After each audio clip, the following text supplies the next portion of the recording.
touched my child, you think you're crazy? I'll show you crazy. Try me, bitch. 2009. The air was definitely different back in 2009. We had amazing back-to-back releases from movies to video games like Avatar, Transformers, Harry Potter, Twilight, and of course, Alvin and the Chipmunks, the Squeakquel, along with Batman Arkham Asylum, Uncharted 2, Resident Evil 5, Left 4 Dead 2, and the masterpiece that is infamous, still waiting on a remake and remaster, Sucker Punch. But out of all those titles, there is one unique gem that left its mark for years to come. Obsessed. Beyoncé. We all know who Beyoncé is, one of the greatest musical artists of the 21st century, known for her powerhouse vocals, commanding stage presence.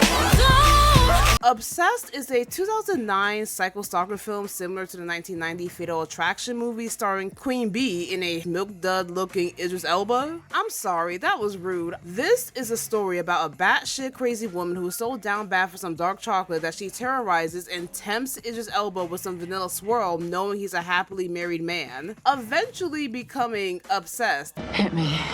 That bitch is crazy. Let's dive into the hot ass mess that is Obsessed. She took my baby. Oh my God. Idris Elba plays Derek Charles, who works for a finance company and lives with his wife Sharon, played by Beyoncé, and their 2-year-old son Kyle. Derek is charming, kind, and well-liked at work, the kind of guy everyone gravitates toward. Before settling down, he had a bit of a reputation as a ladies' man, which ironically is how he ended up meeting Sharon in the first place. Sharon. Why did they name Beyonce's character Sharon? No offense to the Sharons of the world. Things take a turn when he meets Lisa, played by Ali Larter. I'm definitely saying this woman's last name wrong. A new temp at the office. They exchange a few polite words, maybe a glance or two, nothing out of the ordinary. At least that's how Derek sees it. Lisa, on the other hand, reads way more into the interaction. From that brief encounter alone, Lisa is salivating at the mouth for some Hershey dark chocolate. For some reason, Lisa believes Derek is flirting with her when all he did was just make simple conversation and help her pick up her papers because she is such a klutz and has butterfingers. Meanwhile, Derek barely thinks twice about it aside from noticing that she's attractive. Something pretty much everyone in the office also picks up on. Whose legs are those? Never seen them before. If it wasn't obvious, Lisa is down bad for Derek, and she's only known this man for a few hours. And her obsession escalates quickly. She starts Googling Derek, staring longingly at this goofy ass picture of him. She begins looking into Derek's personal life and even eavesdropping on private conversations between him and Sharon. Originally, Lisa is only supposed to be at the company for a short while, but Lisa, fiending for that hairless milk dud, manages to extend her stay, conveniently positioning herself closer to Derek by becoming his assistant. I think Lisa did something to the other assistant. As another day passes, she gives Derek a memo about the company's upcoming Christmas party scheduled for that Friday. It's a work tradition that spouses aren't invited, something Lisa finds very interesting. At work, she quickly proves that she's too efficient at what she does. Most of the temps we get here, they're like, I think you'll find I'm not your typical temp. Meanwhile, Sharon hears about the new temp, and considering how Derek managed to snatch her up, she decides to stop by the office. Call it curiosity, call it instinct, either way, she's not about to sit back and ignore it. Lisa strolls in and meets Sharon and the baby, and you can tell that Sharon is getting some type of bad energy, that something is clearly wrong with Lisa, but she keeps it pleasant considering that Lisa is a temp and won't be there for long, so there's no reason to turn nothing into something. But of course, this is a psycho stalker film and Lisa is already cuckoo for Cocoa Puffs. She starts lingering around Derek's desk, going through his CDs, and even makes him a mixtape based on his collection like she knows him for years instead of days, and somehow she's still around? I don't think she got the message that she's a temp, and for anyone confused on what a temp is a temporary employee. I'm sure there was someone who thought temp was short for temptation or temptress. While on lunch break, Derek finds Lisa crying and that she's having boyfriend trouble. Derek, being the sweet man that he is, comforts Lisa, gives her advice that not all men are trash, you'll find the right one that'll drive you crazy in love, make your heart skip a beat. Nothing too forward or inappropriate, but Derek says something that a crazy person like Lisa would definitely misinterpret. You're a bright, attractive woman. Any man would be lucky to have you. If I were single. She's trying to fuck me! Stop! But you're not. You're married to Beyoncé. As a married man, no statement should start with, If I were single. that right there was his mistake. It gave her the green light to pursue Derek even further into a delusional fantasy that, oh, he wants to cheat. He wants to be with me, have an affair, stain the walls white with our love. No! Derek was trying to be compassionate and understanding, just like a boss should be with his employees. However, Lisa, who is mentally unstable, takes what he says far too personally and deeply, when it's obvious that he has no feelings for her. Like Michael B. Jordan once said, not every man who is nice to you is flirting with you. Some mothers raise their children to be a gentleman. Just because a guy is showing you genuine kindness and concern doesn't mean he wants to jump your bones. It's now the day of the Christmas party with no spouses, and Derek is chilling at the bar doing his thing, and coincidentally at the same bar is Becky with the good hair when she orders him a drink. How dirty do you want it? Make it filthy. Derek, on the other hand, declines, saying like, oh, if I drink, I'm gonna get hella lit. And Derek does get lit. So lit to the point he takes a drink of tequila from Lisa and starts dancing with her? While Lisa was trying to grind herself on Derek, they both end up under the mistletoe. And I'm sure a lot of you are thinking, oh, he's gonna kiss Lisa and have an affair. You'd be wrong. Despite being under the influence, Derek tells her, nah, I'm good, I gotta get back to my wife and kid. Derek heads off to the bathroom to take a waz, and here comes Lisa's delusional, unstable ass, stroking his milk dud head with a mistletoe, talking about some I like you, and I want you. Now we can do this the easy way, or we can do it the hard way. The choice is yours. And tries to give Derek some sloppy toppy on her knees, try to undress this man. I'm just like, Lisa, girl, if you don't get up, dick is in abundance. There is no schlong in the world where it's worth catching a sexual assault charge. Derek, who is horrified, is like, what the fuck is wrong with you? Get the hell off me. In the amount of times Derek says stop and no to Lisa, but Lisa, ignoring his words, continues to violate and assault him. Derek rightfully panics and realizes they have to be quiet since someone else entered the bathroom, and the last thing he needs is his colleagues to hear or see him in this compromising position with a woman who is not his wife. Derek manages to fight off Lisa and dip out of there, with Lisa following, confused as to why this beautiful hunk of a man won't ravish her. Oh, I don't know, Lisa, maybe because he's happily married? And I feel like when this movie first came out in 2009, a lot of people really glossed over the fact that Lisa assaulted Derek, because for some reason in society, it's puzzling for some people that a woman can sexually harass and assault a man, as if that's impossible. While most sex-related crimes are done by men, there are plenty of instances where women are the culprit. Oh my god, can you guys imagine if this movie came out in 2026? Because if you really think about the premise of the movie, it's about a blonde, blue-eyed white woman throwing herself at a dark-skinned, 6'2" tall black man, and the said black man is rejecting her repeatedly. Oh, Twitter and TikTok would have been a cluster. Also, I noticed a lot of people blaming Derek, saying he led her on. Derek is consistently professional and friendly. He's kind, yes, but kindness isn't flirtation. He's not making promises, not escalating things, and not pursuing her in a romantic way. At most, there are brief, neutral interactions that could be misread by someone. We need to understand that attraction is not consent, and basic kindness is not invitation. So when Blondie trapped Derek in that stall, he's not participating, not encouraging anything, and explicitly resisting. If the roles were reversed, there's no question it'd be recognized as sexual assault, harassment, and rape immediately. So it really opens people's eyes and how it hits differently when you consider how gender can shape audience perception. For Derek, in that moment, he's not just reacting as a husband trying to protect his marriage, but as a man in a vulnerable position where the fear of being accused and not believed in this scenario, especially as a black man, is real. Back to Derek, who is shaken up by what happened, heads home. He lies in bed with Sharon, who asks him, did anything interesting happen at the party? He says, nah, nothing at all, just, you know, regular Christmas stuff. And that's where things went wrong. The more he tried to hide it and pretend it wasn't happening, the worse it got. It's the next day at work, and Lisa acts as if everything that happened last night was a one-time drunken mishap. You would think from Derek's behavior and him rejecting her, she would take the hint and stop. Honey, You've got a big storm coming. Lisa hops in Derek's car wearing this stalker trench coat. I owe you an apology for the Christmas party. So let's just forget about it. What if I can't?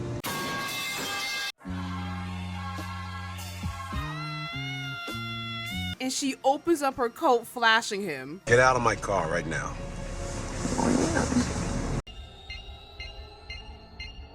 And that's why, ladies and gentlemen, you always lock the door as soon as you get in the car. Also, I'm sitting here questioning why. What was she expecting that revealing herself wearing granny knitted panties was gonna make Derek clap her cheeks? Derek mad as hell tells her to get the fuck out of my car, and Lisa doesn't handle it well. You're throwing me out of your car? Me? Fine vanilla shit, you monkey jigaboo? Derek returns home and he's at his breaking point where he needs to tell his wife what's going on, but unfortunately for him, when he goes to tell Sharon about delusional ass Lisa, he stops because Sharon just got off the phone with her sister and that her husband was cheating on her with a woman for work and left her alone with her 3 kids. And Derek decides, yeah, let me just keep this to myself. And I'm sure a lot of you are confused as to why Derek didn't tell Sharon, let alone HR, on what happened with Lisa. It's very simple, but sadly tragic. One, who would believe him? It's hard for some people to even process what happened to Derek because the idea of a beautiful woman being the aggressor is impossible. She's so attractive and non-threatening. And two, if Derek were to say out loud that he was assaulted, he would feel embarrassed to admit that, which is sadly the case for a lot of men, not to mention being shamed by other men that tell them what happened to you wasn't sexual assault. You should be happy that a baddie like Lisa even looked your way, let alone shown interest. Ew. Just ew. The next day, Derek goes to a male coworker about his problem with Lisa and files a complaint against her. But it seems like the universe felt bad for Derek because Lisa quit. She packed up her shit, is no longer in the office. And good riddance! Since Lisa is now gone, Derek sees no reason to file the complaint or go to HR about her erratic behavior. So everything is back to normal. Derek spends a happy Christmas with his family, and just when you think the coast is clear, Lisa in her Joe Goldberg era sends him flirtatious selfies for the new year. It's just, why send him the same picture? She could have spiced it up a little. Also, why is she wearing a fedora with pearls? 2009 ass picture. The situation itself isn't hilarious, but her email is temp girl. So surprise, surprise, Lisa is still around. We're only halfway through the Psycho Stalker film. Lisa decides to rage bait Derek, sending him a menacing smiley face with his dramatic ass music playing in the background.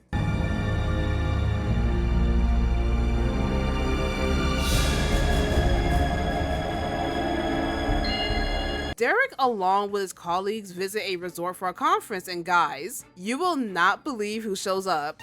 Wait, I think Kyle wants to say goodnight.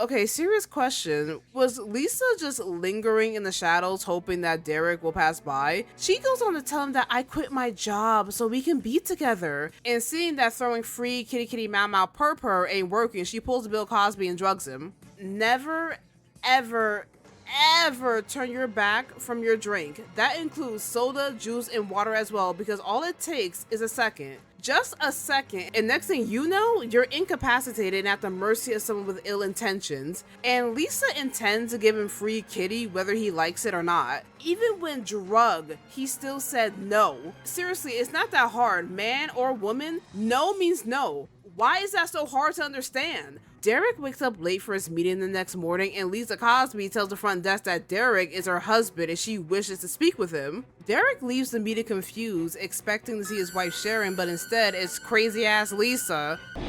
Don't you put this all on me, Derek. We both knew what we were getting into from the very beginning. What? The first time we met in the elevator, our dirty martini. The Christmas party. You even said that you wish that you were single so that we could be together. Flashback. Any man would be lucky to have you. If I were single, if I were single, if I were single. Dumbass! Hit me. You can do anything you want to me.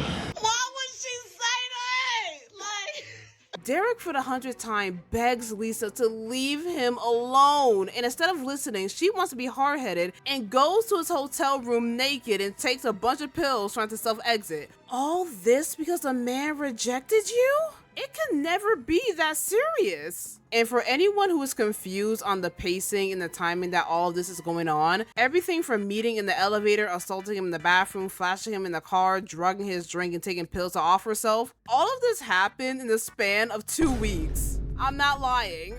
Derek saves Lisa and calls the ambulance and is seen later in the hospital. Meanwhile, back with Sharon, she calls his co-worker since she hasn't heard from him in a while, with the co-worker being vague that something happened to Derek. Sharon rushes to the hospital and this awful, just god-awful detective comes to question Derek about his relationship with crazy-ass Lisa. Sharon, who knows nothing, eventually discovers everything and crashes out that her husband withheld the truth and wasn't honest with her. She was naked in your hotel room? Please. What, Derek?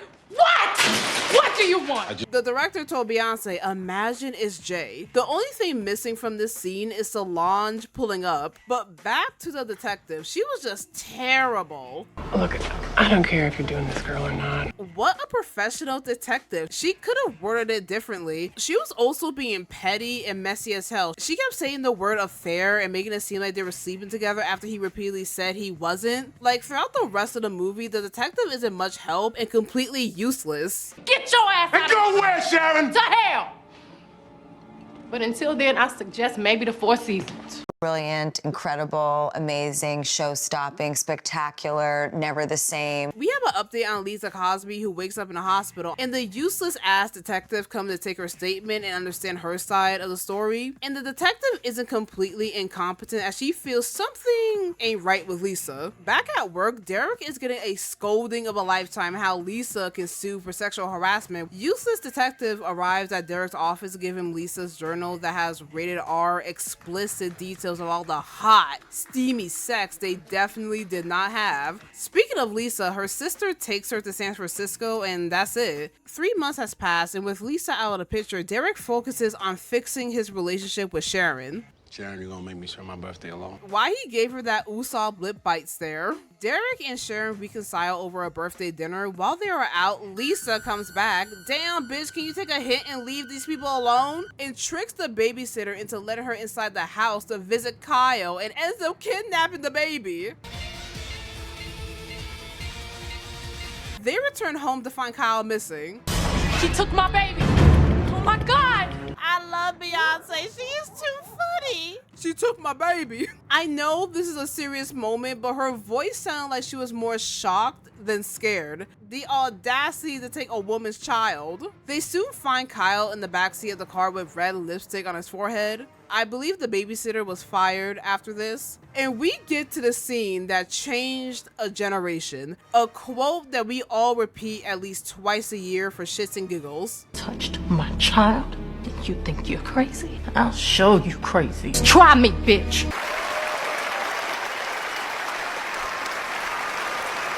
Whoever wrote this gem of a line, you deserve all the love in the world and more. After leaving that threatening voicemail to Lisa, the couple gets a security system. Lisa learns that Derek and Sharon will go out of town for a few days. How does she know? Thanks to Derek's assistant. Why are we putting people's business out in the air? With Sharon leaving in the afternoon and Derek the next day. While Sharon is on her way to pick up Kyle, she realizes she forgot to set the alarm system and returns home. At the same time, Becky with the good hair breaks into the house wearing Derek's jersey, placing rose petals on the floor and mattress laying up in their bed. We have reached peak delusional insanity. And now, ladies and gentlemen, the moment we all been waiting for. Beyoncé beats the living shit out of Lisa. That ass whooping was long overdue. This fight scene was the highlight of the entire movie. Beyoncé versus Lisa Cosby. Place your bets. And they were scrapping. In the middle of the struggle, Derek calls the phone and Lisa rushes over to answer, only for Beyoncé to snatch the phone out of her hand and headbutt that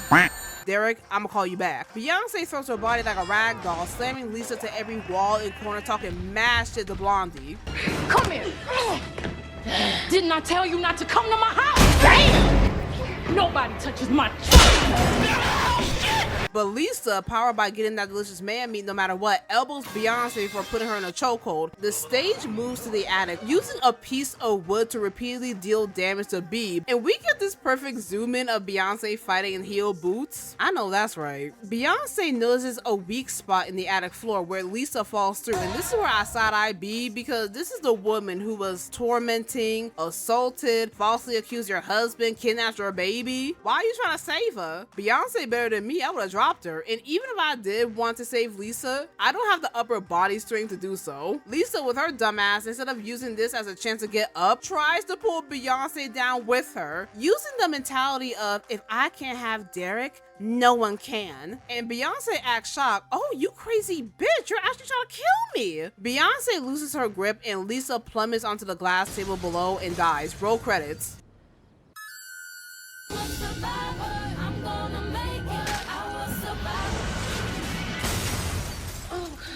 Take me to the king. Girl, I thought they were trying to set up a sequel bait, and that's basically the end of the movie. I thought it would be good to talk about Obsessed since it came out in April 2009, making it 17 years old. Beyoncé did her thing, Idris Elba never shave again, and please, please, be careful on who you interact with at work because they might be a crazy ass. And as always, don't forget to like, comment, and subscribe, and notifications so you never miss an update. And I'll see you guys next time. Bye.